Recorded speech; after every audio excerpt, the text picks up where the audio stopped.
Hi, good morning, everyone. It's an absolute pleasure to be here, and thank you for joining. One moment, we'll just wait for my presentation to come up. Great. So, by way of introduction, I spent the best part of the last 15 years or so working between traditional finance and capital markets, technology, and blockchain. I previously worked for a company called Consensus, which many of you will know was one of the earliest innovators in the Web3 space. And of course, as it was mentioned, the responsible company for the MetaMask wallet. I've also had the pleasure of working with a number of Fortune 500 companies on their Web3 strategy and advising them on how they can revamp their tech stack and implement blockchain rails as part of their business operations.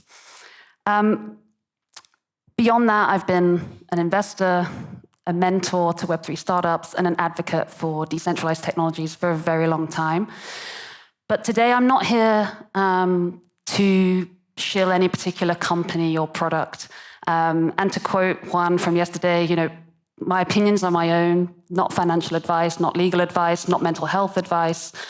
What I want to do today is really share with you some of the insights and learnings that I've gained from working in this industry for a while, and consider how we together could help businesses, whether it's Web3 or Web2, adopt the decentralized technologies and scale and grow adoption more broadly. So before I kind of jump into the main presentation, I wanted to get a quick read of the room, just by show of hands. How many people in the room are currently working in Web3? Okay, a couple of people, cool. So you've probably done what I've had to do and come up with a sort of definition and mental model for what is Web3, what is decentralization, that you have to then explain to your family and friends so that they understand what on earth it is that you do day to day. And I've done the same, so I've kind of got a mental model that I like to advocate for, and it's worth to kind of hold a little bit on this. It's not that, because I like to mess up my slides. So this is a visualization that I often see used to describe what is Web3. And I kind of like it. It's fairly good in that what it shows is the user journey and the user experience as being one of connecting your wallet. And by doing so, you have autonomy over your interactions on the web.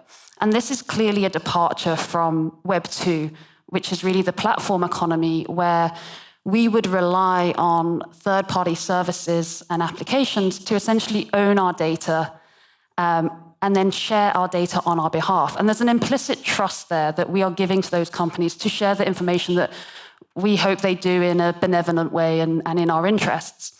And so rightly or wrongly, we have trusted in those organizations to do that. But to me, whilst that's great, this diagram doesn't fully epitomize or capture the breadth and the depth of decentralized technology and what it can offer to businesses as well as to users.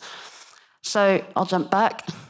The mental model that I like to think of is this sort of evolution from Web 1 being this kind of information service, a read-only environment where you could read an internet page, a static page, but there's not a lot else you could do with that information, to the Web2 economy, which was more of a read-write. You could interact, and essentially you could upload links, photos, vlogs, blogs, and have a two-way interaction with the applications. Into where we're going, which is the decentralized web, Web3, which is really a read, write, and execute environment. So what I mean by that is it's part of an ownership economy. It's not about only owning your crypto assets, but also owning your data and owning your interactions on chain, and also owning the underlying technology itself and the interactions that you're having with that technology. And that is a real departure from what's existed before. And to me, that's the kind of core innovation of Web3, the fact that it allows you to own the actual technology itself and operate that in a shared public infrastructure. Because that is what Web3 is. It's a public good. It's an infrastructure that is shared by many, for many. And the premise of Web3 is really to bring these open, permissionless networks that allow peer-to-peer transactions, or interactions probably more accurately, without the need to rely on those centralized middlemen, and without the need to have to trust. And that, to me, is mind-blowing, because we've not experienced that environment before. Bear with me.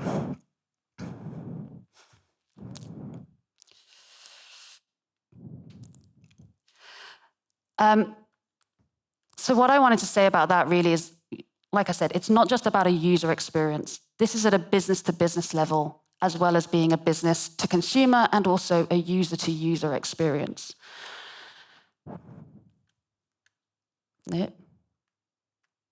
Voila.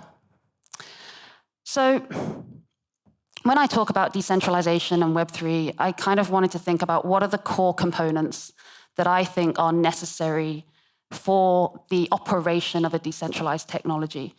And this is by no means an exhaustive list. This was just like a brain dump of things I felt were necessary for the operation of the Web3 tech stack.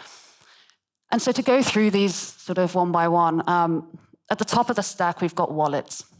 And we've touched on this before, that wallets enable you to have autonomy. But the important thing here is, and why I've put both self-custodial and custodial, is that I think not everybody wants to self-custody their assets. You know, quite a lot of people are very comfortable in the current environment where they outsource that to a third party. And I think Web3 has to be an opt-in environment. So we can't enforce on people to self-custody. If they want to self-custody, I think that's amazing and they'll get lots of benefits from doing so.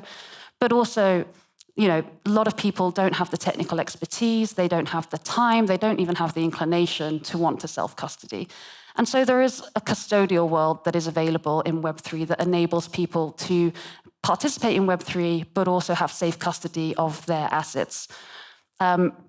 You know, some companies, for example, also can't self-custody. You know, there's regulation and law around this where they need a third party, kind of a separation of church and state, or they need a sort of organizational structure around that. And you've seen this with DAOs where they've used, say, Gnosis Safe, which is a multi-sig, which enables multiple people to be signers and have authority over the transactions. We've seen this, I think Fireblocks are in the room, so we've seen kind of MPC solutions, and we've seen enterprise-enabled solutions, and we've seen also integrations with wallets directly with various custodial options. And so there's a whole spectrum here in the kind of custody space that enables all different types of options and use cases to happen. The next point is payment rails. So what I've got here is like crypto and fiat. So whilst I think crypto money has its use case, and you know it's separate to the crypto tech element, the infrastructure that we're talking about, and clearly in say DeFi, crypto money kind of oils the wheels of DeFi. I also think fiat is an important part of the future decentralized web, because not everybody can use crypto.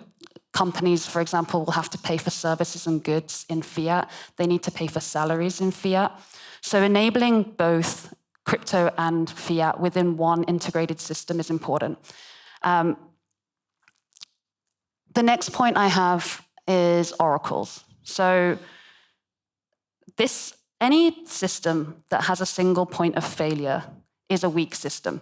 And one of the things we've seen historically with information and sources of information is where they're input by a centralized entity, it's difficult to validate and verify that information. And so decentralization as a process enables better verification and validation of data, more trusted sources of data. And we've seen this in, say, traditional finance. You know, there was the LIBOR scandal, which is when a number of banks essentially colluded to manipulate the price of what is the benchmark interest rate. And that was a clear breakdown of trust in a very big system. And so I think oracles is an interesting space in Web3 where we're seeing the benefits of decentralization. The next point is tokens. So for me, I think of tokens as a distribution mechanism. it doesn't matter if it's an ERC20, an NFT. These are just essentially data wrappers that allow for certain data or utility to be passed on to many people. And so whether that is enabling voting on a governance protocol for a DAO, or a protocol upgrade by using your token, whether it is as a form of payment, so it represents a digital cash, whether it's an NFT that is given utility for access or membership. Essentially, it's all about distributing some form of data or utility. The next thing is the protocol. So this is probably the most critical piece of infrastructure, because the protocol, what we have as layer ones like Ethereum, I've also mentioned Solana, there's many others. What they enable is to provide security and essentially the trustlessness in all the applications that run on top of those networks. And so it's important to have a robust system that is providing that security, that provides verification and validation. And so decentralization is obviously a critical part of that shared infrastructure that people are relying on. And then the last point I have here is community. And this is, to me, something that I really hone in on a lot when I talk to organizations. But community is the essence of decentralization. It's the essence of Web3. Without community, you cannot promote, you cannot adopt, you cannot test your thesis. Like, your community are your eyes, ears, and mouthpiece. And they will test your product features.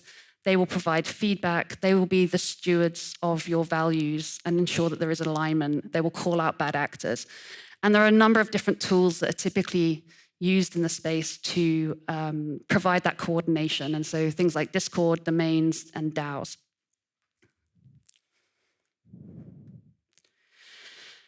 So hopefully all of that sounds super cool and really wonderful and like a world that we want to exist in. But why then has decentralization and decentralized technologies not already kind of taken over, and are we not already living in this world? In the same way, let's say that AI seems to have overnight revolutionized the way we live and work. And well, there's a lot of reasons, and it's a bit of a story time, but there's a lot of challenges to decentralization and the adoption of this.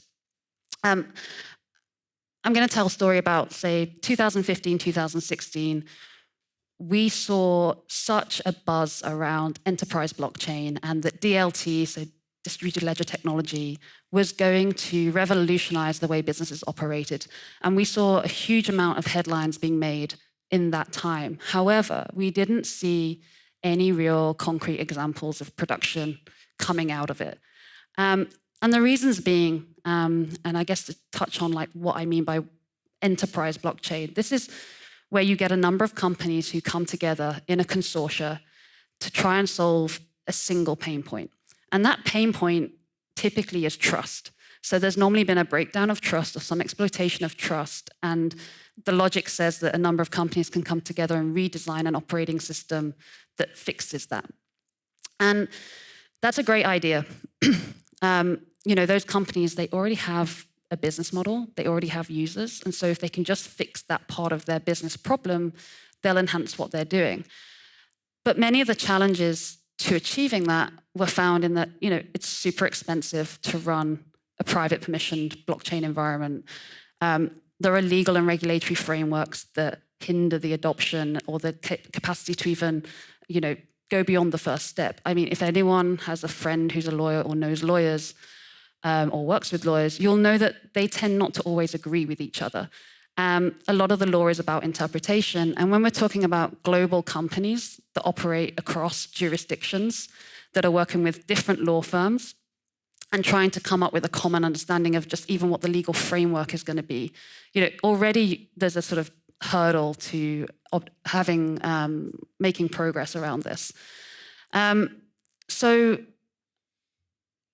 essentially what then happened is in 2017-18, the developer community had got to the point where they were like, well, look, we're not going to wait for enterprise to come and give us the use cases and build the applications. We can disrupt this from a grassroots level, from the ground up. We can take a blank piece of paper and we can design the system that we want to design. And through smart contracts, through the infrastructure that was being built, like Ethereum, we saw suddenly this blossoming of Web3 native use cases. And the advantages clearly are that there's shared infrastructure. That's the most important part, that there's a contribution of hundreds of thousands of developers working daily to solve problems, and they can just operate at a quicker and cheaper level to what the incumbents can do.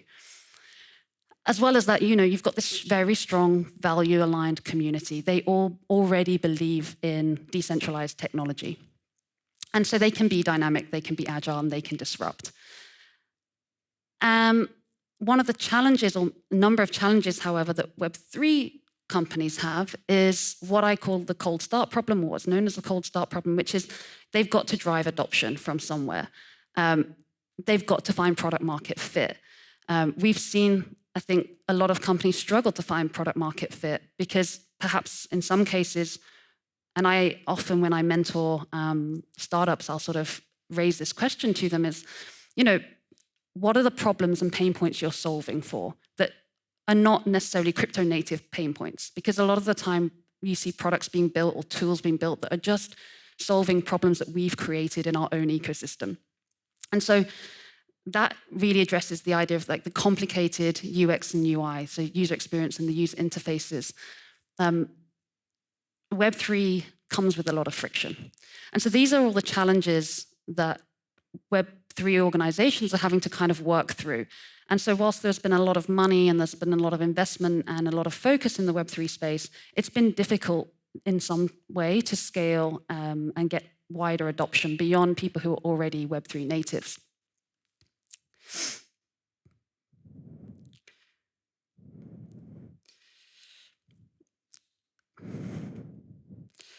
So this brings me to kind of the crux of what I wanted to share with you today, which is how do we then help integrate Web3 features into business?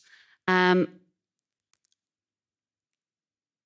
it's not, there's no I think, formula for this, but these are the sort of key points that I think about when I talk to businesses and that I want to kind of flag as my core principles.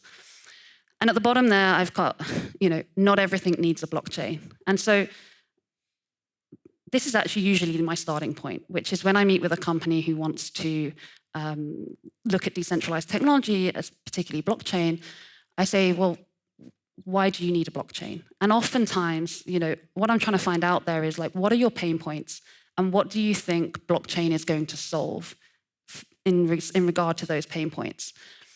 And 8 times out of 10, the result of that conversation is you actually don't need a blockchain. Your problem is not a blockchain problem. Your problem is you just need a better database, or you need a better CRM tool, or you need some spreadsheets, or you need better management, who knows, right? But there's a number of different things that are not blockchain related. That said, I'm not saying that there isn't value to companies experimenting and innovating with Web3 technologies. And a great example of this that had huge success this week was a company called Nike. You may have heard of them. So they are one of the trailblazers, I would say, of Web2, typical brands coming into the Web3 space and really adopting the innovation and using it in a super strategic and smart way. I think today I saw a stat yesterday that Nike have already made 186 million from Web3 innovations. Just this week, they did a campaign where they created their community called .swoosh. You could essentially create an account.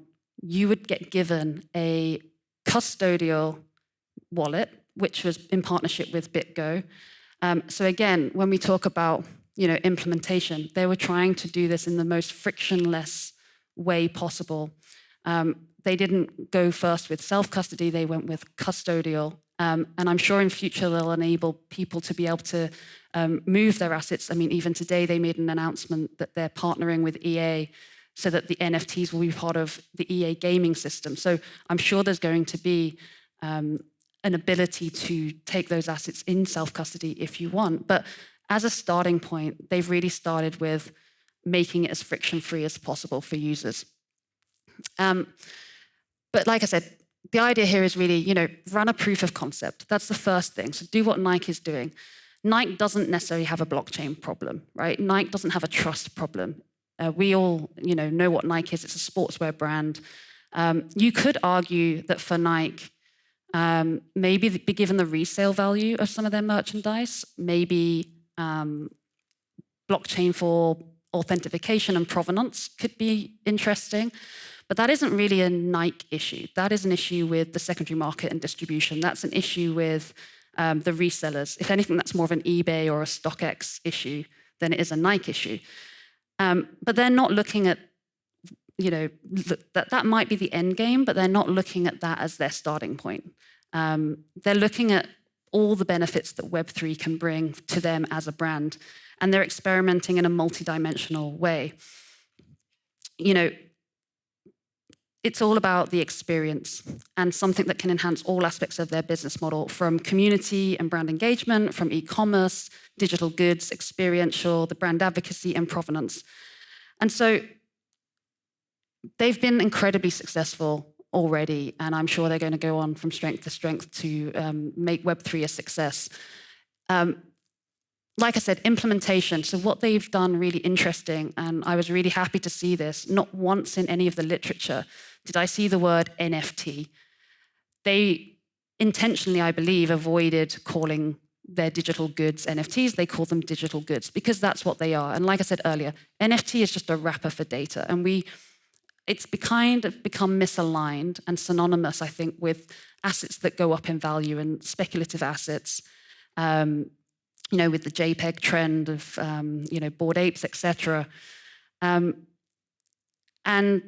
I think by removing that language, they're helping their users kind of understand what they're doing. And it's more in a very traditional Web2 model, but with the Web3 rails kind of abstracted and in the background as much as possible. There's a reference to a smart contract. That's about all there is. Everything else is very subtly done, and I think it's very intentional, and it's given them some success. Because to the third point, what Nike already have is an incredible community. They already have a great brand. Like, they're probably one of the biggest known brands in the world, if not the biggest, and they have a huge following and a huge community. So what they're here trying to do is bring that community on-chain. And then leaning into the next point, education. So they're doing it in a way that it's like a learn by doing process. So as people are executing, they're buying these digital goods, they're getting exposure and experience in Web3 without really knowing that that's what they're doing. But it's getting them familiar with the process of buying goods online and using some of the tooling that we have. And that then really kind of takes me back to my message, which is, I think we've kind of flipped from Web2 enterprise, blockchain, to Web3 native experimentation and building and disruption. But now we're in a stage where I think it's all about looking at it as a spectrum. And you can be Web 2.1, you can be Web 2.5. These can be stepping stones. And going back to this slide, so maybe you don't need all of these things all at once. Maybe you can adopt some of these features one by one and iterate and learn from that iterative process, like what works and what doesn't work. And take those sort of steps towards decentralization. As the economy and the ownership economy grows, you grow with it.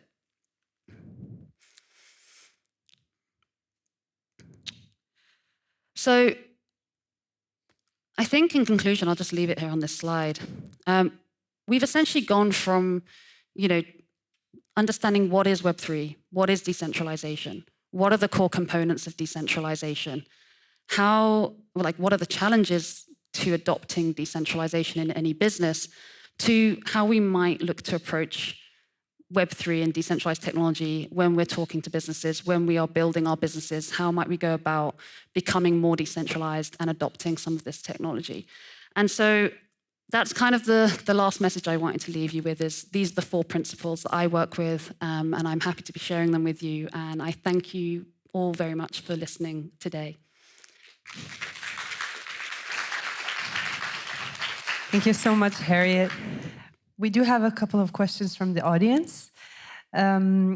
What are the trends that you currently see in the space, but are not positioned well or according to Web3 principles? Ooh, that's a great question. This is not necessarily something that's not positioned according to Web3 principles, but to answer the first point of your question, something that I'm seeing growing rapidly and getting adoption now is kind of Web3 social. But it faces a lot of the challenges that we've talked about. So there are companies like, there's organizations like Lens Protocol, which is building a decentralized infrastructure to allow applications to build on top, kind of Web3 social apps. So ways for you to engage with other users, very much like Twitter. You can share stories, etc. And I think there's a huge opportunity there in Web3 social.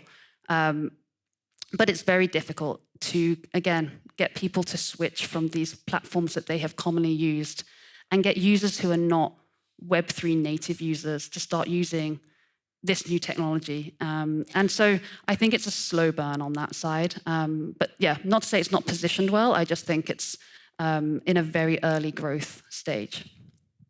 Thank you. Second question is, when it comes to businesses today, how can they navigate around legal regulations? Do you think that is still a large obstacle? Yeah, for sure. I mean, talk to a lawyer. I think, we're seeing more and more lawyers become interested in this space, and transitioning from more traditional business models and trying to adopt the principles. I mean, like I said earlier, law is a matter of interpretation. And as more clarity comes out from regulators, and more, I think the crypto community has been incredible in guiding and advising regulators, lawmakers in what, as an industry, we need and what will make it a success, and that won't throttle and kill the innovation that's happening. But yeah, I think it's still a hurdle because it's a very complex area for a lot of people to navigate. Completely agree. What is your opinion on use of types of blockchain in the finance in the future? Is it permissioned, permissionless, or hybrid? Yeah, cool. Finance. So I think we've seen product market fit with decentralized finance. We've seen it work. We've seen it work in market crashes. We've seen it being robust. And I think there's a lot that traditional finance can learn and take from some of those DeFi applications. The fact that they don't require middlemen, they don't require trust, they operate autonomously. I think, will it be permissioned? Will it be public source? I think using public infrastructure removes some of the barriers to entry and the frictions of cost. So I think there is a world where finance will be built on public infrastructure. And I think with the evolution right now of like zero knowledge and optimistic rollups, so a scaling solution on top of the Ethereum L1, we're seeing more possibility and opportunity for those use cases to exist because the issues of privacy can fall away somewhat. And also the transaction throughput and the finality that people need when you're processing lots of transactions. But I think that will always be an element of, permissioned in this. So whether it's that the permissioned side of it is a front end, so the applications are permissioned, i.e. you have to go through a KYC as a user. There are some sort of control mechanisms about what you can and cannot do. That would make regulators more comfortable, potentially. But yeah, I see it maybe being a sort of hybrid. Thank you so much, Harriet. This is it from the questions for today. Perfect. Thank you.